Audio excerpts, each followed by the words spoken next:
Sa pag-ikot ng oras at paglipas ng mga araw, hindi maikakaila ang pag-usbong ng iba't ibang uri ng entertainment sa bansa. Kasama na rito ang paglitaw ng mga bagong game variety shows na nagdadala ng saya at aliw sa bawat tahanan. Ngayong buwan nga ay isang bagong programa ang magpapasigla sa ating tanghalian, ang It's Your Lucky Day.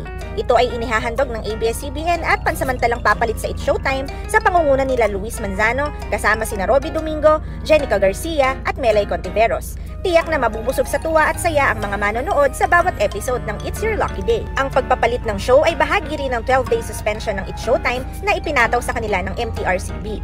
Ito ay magbibigay daan para sa mga manonood na masubukan ng iba't ibang uri ng kasiyahan na maaaring ibigay ng It's Your Lucky Day.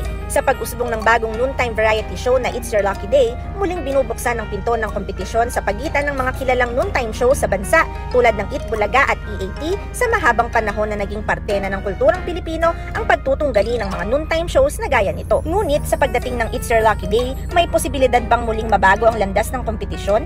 Magdadala kaya ito ng bagong hamon sa Eat Bulaga, EAT at sa iba pang mga programa sa katanghalian?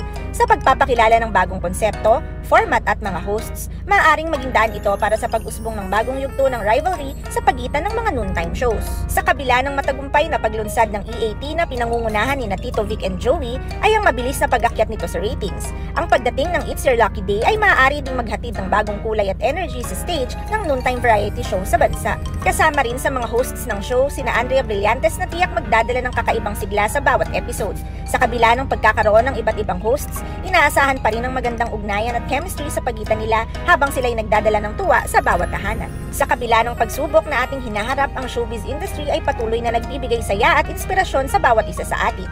Sa pagdating ng It's Your Lucky Day, isa na namang makulay at masayang kabanata ang magbubukas para sa Philippine Television. Approve ba sa'yo ang It's Your Lucky Day na pansamantalang kapalit ng It's Showtime? Please let us know through the comment section below.